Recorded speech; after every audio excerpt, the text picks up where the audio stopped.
కొత్తగా పెళ్ళైన వాళ్ళు తిరుమలలో దర్శనానికి పెళ్లి బట్టలతో వెళ్తే అక్కడ మనం 300 రూపాయల దర్శనం టికెట్ దగ్గర దింపాలా, లేకపోతే డైరెక్ట్గా గుళ్ళోకే పంపిస్తారా, లేకపోతే ఏ దర్శనం దగ్గర అయితే దించుతారో మనం ఈ వీడియోలో కూడా తెలుసుకుందాం. ఈ వర్షాకాలంలో రోడ్లు అయితే వరస్ట్గా ఉంటాయి. అప్పుడు చాలా నిదానంగా వెళ్ళాలండి. కొంతమంది అయితే ఆగ మేఘాల్లో వెళ్ళిపోతారు. చూడండి నా వెనకాల ఎన్ని కార్లు వస్తున్నాయో, చాలా నిదానంగా వస్తున్నాయి.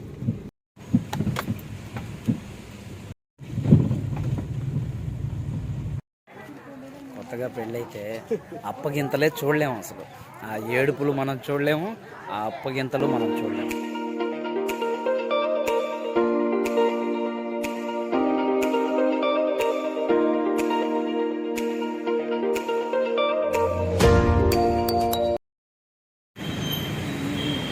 టైము ఒక్కొక్కసారి వద్దురా ఈ జీవితం అని అనిపిస్తుంది నా బాబు. కొండపైకి వెళ్ళే ప్రతి బండి ఇక్కడ చెక్ చేసుకునే వెళ్ళాలండి, లగేజీలతో సహా. అక్కడ మిషన్స్ ఉంటాయి. ఫస్ట్ లగేజీలు తీసుకెళ్ళి అక్కడ వాళ్ళు పెట్టేసుకుంటారు. తర్వాత సెక్యూరిటీ వచ్చి మన బండ్లన్నీ చెకింగ్ చేసుకుంటూ ఉంటారు. చెకింగ్ చేసుకున్న తర్వాత చూడండి, బండ్లన్నీ ఇలా వచ్చి ముందొచ్చి ఆగితే పార్టీ అందరూ ఇలా వచ్చి ఎక్కుతూ ఉంటారు.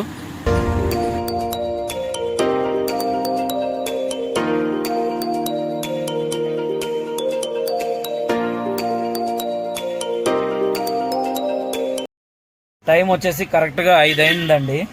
5 గంటలకైతే నేను దర్శనానికి పంపిస్తున్నాను. తిరిగి అయితే ఎన్ని గంటలకు వస్తారో చూద్దాం. సర్వదర్శనం, ఎందుకంటే మా వాళ్ళు ఏ టోకన్లు ఏవి బుక్ చేసుకోలేదు దర్శనానికి.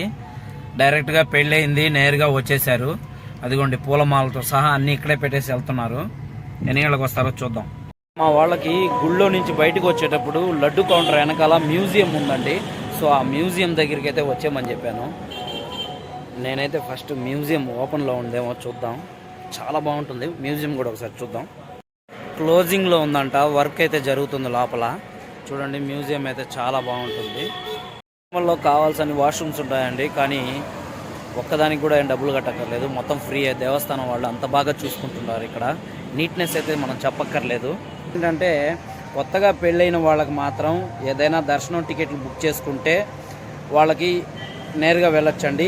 ఏ టికెట్లు బుకింగ్ లేదు, ఎక్కడి నుంచైనా మీరు పెళ్లి చేసుకున్నాం నేరుగా దర్శనానికి రావాలి అనుకుంటే మాత్రం సర్వదర్శనానికి అయితే వచ్చి ఫ్రీ దర్శనంకి వచ్చి మామూలుగా అందరిలాగానే వెళ్ళాల్సిందే.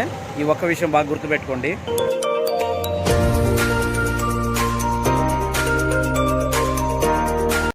తిరుమలలో కోనేరు అయితే చాలా బాగుంటుందండి. అసలు చూడండి, ఇదే కోనేరు. ఆ పక్కనే వరహాస్వామి గుడి అయితే ఉంది. వచ్చిన వాళ్ళైతే ప్రతి ఒక్కరు దర్శనం చేసుకోవచ్చు. ఇదేనండి వరహాస్వామి టెంపుల్. సో ఫస్ట్ ఈయన్ని దర్శించుకున్న తర్వాతే మనం కొండ మీద వెంకటేశ్వర స్వామిని దర్శించుకోవాలి. డ్రైవర్లు అన్నాక ఎప్పుడైనా సరే ఎక్కడికైనాసరే వెళ్ళిపోతామో మనకే తెలియదు బాడుగు వస్తే. సో ఒక పేస్ట్ బ్రష్ కారులో పెట్టుకోవడం బెటర్.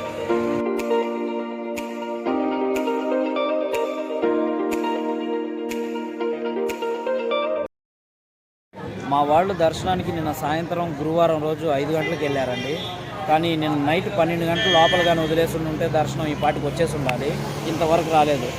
ఎందుకో తెలుసా, ప్రతి శుక్రవారం మధ్యాహ్నం 12 గంటల పైన వదులుతారంట ఫ్రీ దర్శనం. కానీ అది ఎంత మాత్రం నిజమో మనకు తెలియదు. కానీ ఎక్కువ జనాలు ఉంటే మాత్రం కంపల్సరీగా తొందరగా వదిలేస్తారండి. కానీ మా వాళ్ళైతే ఇంతవరకు అయితే రాలేదు. నేనైతే చాలాసేపటి నుంచి వెయిట్ చేస్తున్నాను, నిన్నటి నుంచి. చూద్దాం ఎన్ని గంటలకు వస్తారో.